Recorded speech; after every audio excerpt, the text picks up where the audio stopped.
So when I hear people say, "Oh, I'm leaving the church," or "My child left the church," your child didn't leave the church. Your child is just moving the church in a different direction.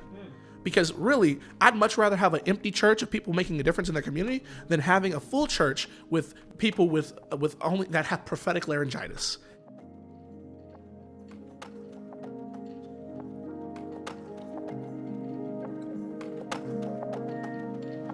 Today, we're picking up from our last conversation with Reggie about what he's doing to combat the injustices around us. The story actually starts on the eve of his birthday, right around the tragedies that have occurred in the last couple of weeks concerning Breonna Taylor, George Floyd, and many others. And so that night, I go to my parents' room and I tell them, "Hey, Mom, Dad, I can't go to sleep. I don't want to celebrate my birthday. I can't. I'm going to go protest tomorrow." Dad wasn't too a fan of it because he loves his son and wants to protect me. Of course. He's seeing what's on the news and seeing that it's kind of sometimes it will get violent at night. So I'm gonna go during the day, and I tell my parents I'm going. And so I pack up my stuff in the morning, I hang out with them, sleep all day, hang out, and then rather than celebrating, getting cake and ice cream, having dinner, hop in the car and drive back to Portland. I call my pastor, say, "Hey, Pastor, you want to go to the protest with me?" I actually call one of my friends. She comes with me. And then we go out and we actually start protesting, where we actually pull up and God puts everything in perfect time, and we arrive right on time to where we're on the front line and we're marching.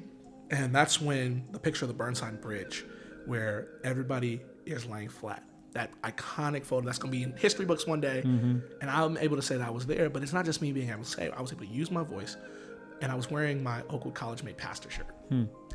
And my pastor, Oakwood alumni, my friend who's a white woman, Sabrina, she was there. And we were walking together, calling for justice. And man, God did his thing again.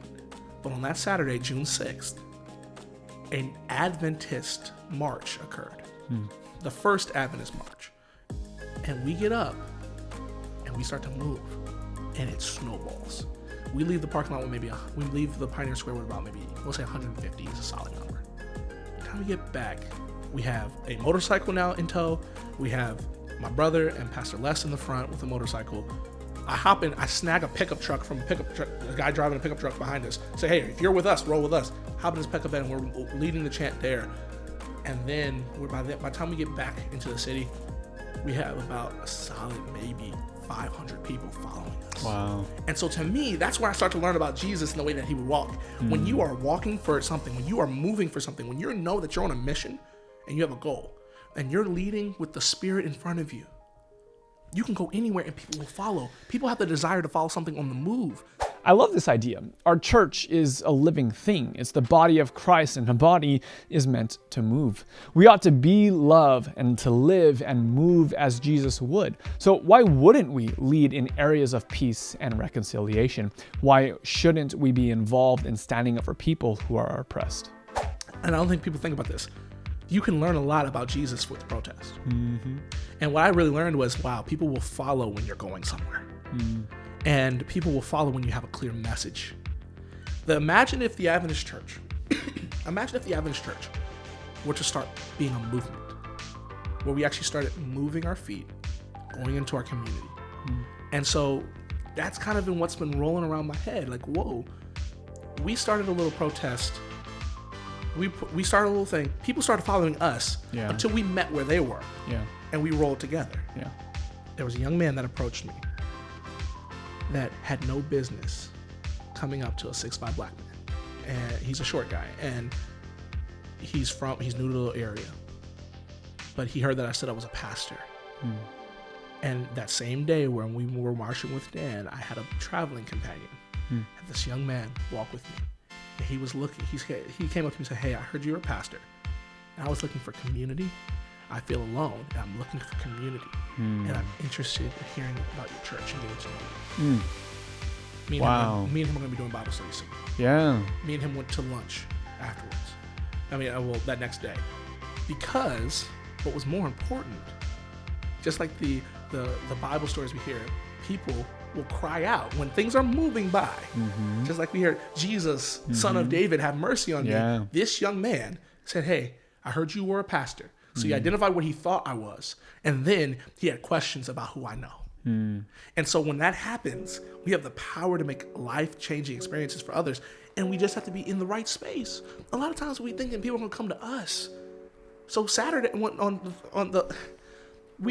learning how to do real evangelism in Corona. Yeah. But no one's counting the amount of souls that are going to be reached because of our marching. Yeah. The last few months have turned our world and our rituals completely upside down. We don't do anything traditionally in this time. This is a moment in time where we have the ability to redefine the church, to redefine what it means to be a community. Coronavirus proved this for us. The church is not a building. The church has never been a building. It is the Catholicism, it is the Catholic mindset that says the church is the building. Mm-hmm. You have to go into a Seventh-day Adventist church in order to receive your blessing. No. Mm-hmm. We've learned through the coronavirus and through these digital experiences and just even the desire of community that the church is a people. Mm-hmm. And so when we hear the statistics, a certain amount of percentage of young people leave the church. I can think of 2 young people on the top of my head, one male, one female, that I know want to leave the church. Yeah. But I know what they're truly are saying. They're saying they want to leave the organized structure and building, but they don't want to leave the principles of standing up for justice, all the things they were taught and the things that they know that are gospel truths, that Jesus came down, died for us. So when I hear that statistic that yes, you may have the numbers, but truthfully, people aren't leaving the church. They're leaving the preconceived structure that we're encountering. The church is still alive and well because the church is a series of ideals and principles that everyone commits to themselves. When you are baptized, when you accept Jesus, you then become the structure. You are the temple. So then you're actually a mobile church. So then wherever you are. So when I hear people say, "Oh, I'm leaving the church," or "My child left the church," your child didn't leave the church. Your child is just moving the church in a different direction. Because really, I'd much rather have an empty church of people making a difference in their community than having a full church with geriatric people with only that have prophetic laryngitis. It drives me crazy. Like, I can't be silent when we have these issues. Yeah. So when we talk about that, those statistics, those are problematic to me. Yeah. Because those are statistics using a lens that are far older than us. Yeah. Reggie pastors in a predominantly white state. And when I say predominantly, I mean 87% white. While many people see challenges regarding race relations, Reggie only sees opportunities. Oregon Conference has a lot of white people. It does. It has a lot. Like, we will say, we're multicultural. We have a lot of white people. In kind of a case in point, my wife's first real, actually has a personal relationship, first black friend was in the last 2 years. Because we're coming.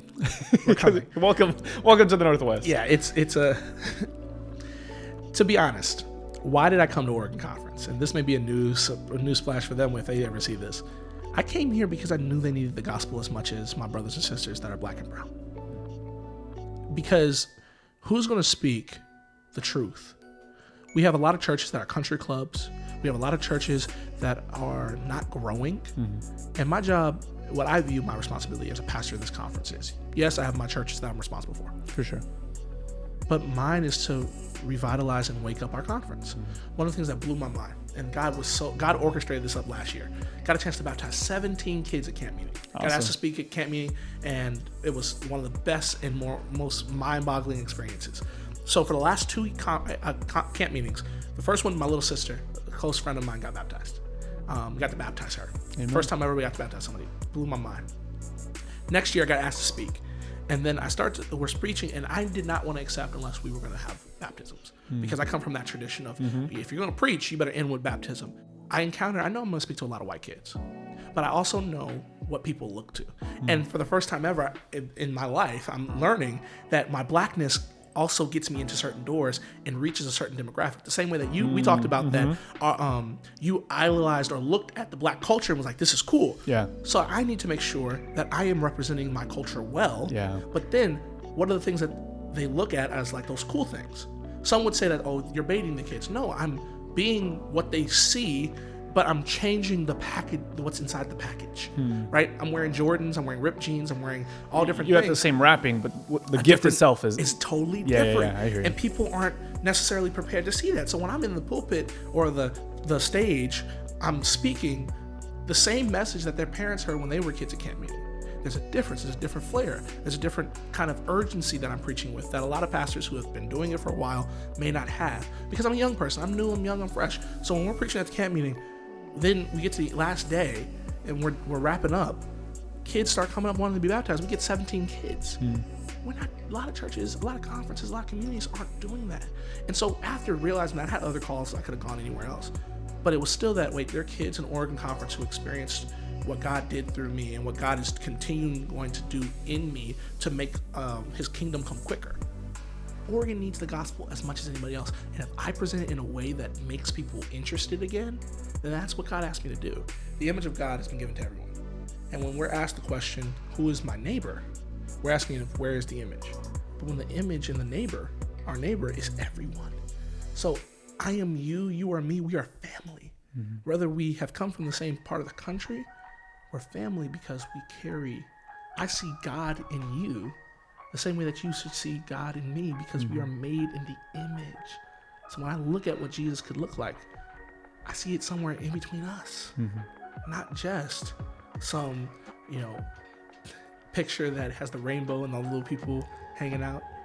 I see Jesus sitting in front of me because of who you are and the image and the fact that you've accepted him. So I see Christ the same way that I would exude Christ. What Reggie just said is so beautiful.